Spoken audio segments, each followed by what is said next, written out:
राधे राधे सभी बच्चों को।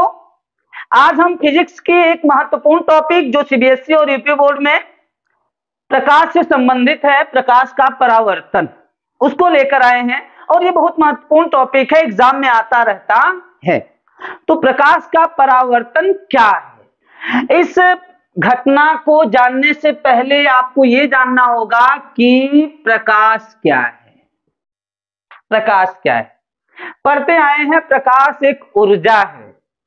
ये कोई सब्सटेंस नहीं है, कोई पदार्थ नहीं है, बल्कि यह एक ऊर्जा है।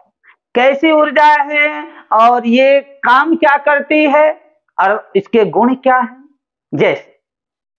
जैसे मान लो ये सूरज है, ये है सूरज, सूर्य, सन,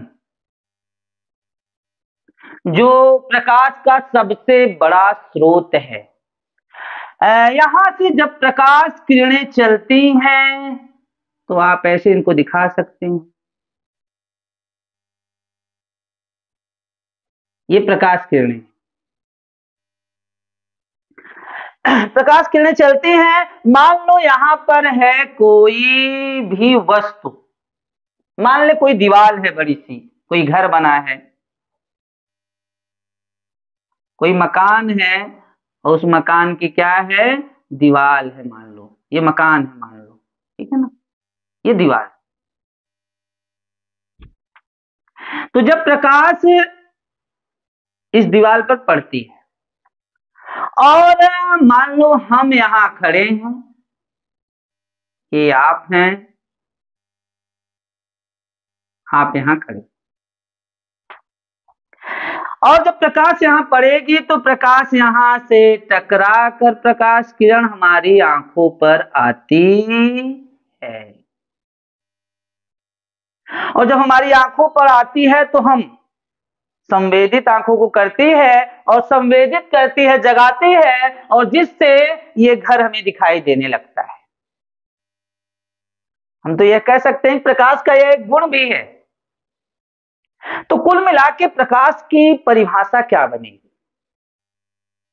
प्रकाश एक प्रकार की ऊर्जा है। प्रकाश एक प्रकार की ऊर्जा है जो हमारी आंखों को संवेदित करके किसी वस्तु को देखने में सहायता प्रदान करती है। यानी कि प्रकाश हमें किसी वस्तु को देखने में सहायता प्रदान करती है। एक ऊर्जा है जो हमारी आंखों को संवेदित करती है, जगाती है, और जिसके द्वारा हम प्रकाश की सहायता से किसी वस्तु को आसानी से देख सकते हैं। सीधी सी परिभाषा है। यानी कि बिना प्रकाश के हम किसी वस्तु को नहीं देख पाते हैं। प्रकाश स्वयं नहीं दिखाई देता, लेकिन किसी वस्तु को देखने में सहायता करता है। इसके विभिन्न गुण भी है, उसमें से एक गुण ये भी है। तो प्रकाश क्या है? एक ऊर्जा है। अब प्रकाश से संबंधित एक नियम जो बहुत महत्वपूर्ण है और ज्यादातर जो आता रहता है वो है प्रकाश का परावर्तन। परावर्तन एक घटना है। कौन सी घटना है ना? प्रकाश का परावर्तन किसे कहते हैं? एकदम सीधे सीधे सरल शब्दों में इसको आप सुन लीजिएगा। जैसे मान लो ये कोई चमकदार तल है, कोई चमकदार तल है, हमने मान लिया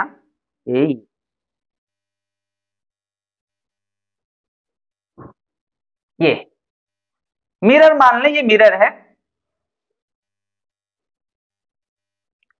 अब चमकदार तल है, यहां कोई स्रोत है, मान ले ये सूर्य ही है। यहां से प्रकाश किरणें चलती हैं, तो एक किरण को हम दिखा रहे हैं। यहां से प्रकाश किरण चलती है और आती है और इस चमकदार तल पर टकराती है। ये चमकदार तल को पार नहीं कर पाते और टकराने के बाद ये उसी माध्यम में वापस लौट जाती है। देखिए माध्यम में जैसे वायु एक माध्यम है, जल है एक माध्यम है, कांच एक माध्यम है, तो यहां मान लो कि ये जो माध्यम है ये वायु है। यहां से प्रकाश किरणें आती हैं और ये एक तल है।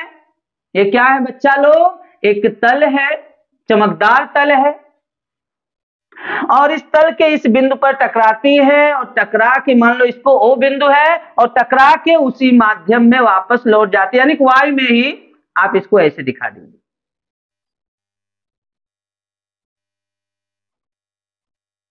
वापस लौट गई। अच्छा, तो हुआ क्या? प्रकाश का परावर्तन का सीधा सीधा क्या परिभाषा हुआ कि जब प्रकाश किरण किसी चमकदार समतल तल से टकराती हैं, तो टकराने के बाद प्रकाश का अधिकांश भाग उसी माध्यम में वापस लौट जाता है, उसी माध्यम में टकराने के बाद वापस चला जाता है, और इसी घटना को प्रकाश का परावर्तन कहते हैं। यानी प्रकाश आने के बाद पड़े और टकरा कर उसी माध्यम में वापस चली जाए, ये जो प्रकाश की घटना है, इसी घटना को प्रकाश का परावर्तन कहते हैं। ये चमकदार तल है, जब कोई प्रकाश किरण तल पर टकराने के लिए आती है तो उस प्रकाश किरण को हम बोलते हैं आपतित किरण। आपतित किरण, यानी कि ये जो रेज है वो तल पर टकराने के लिए जा रही है, कौन सी रेज है? आपतित किरण है।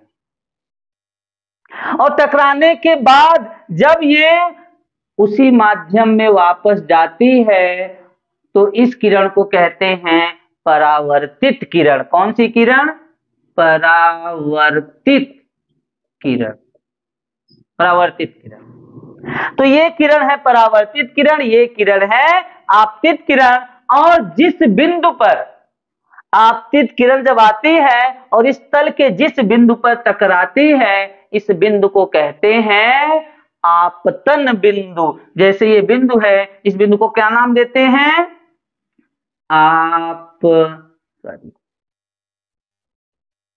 आपतन बिंदु इसको बोलते हैं, आपतन बिंदु।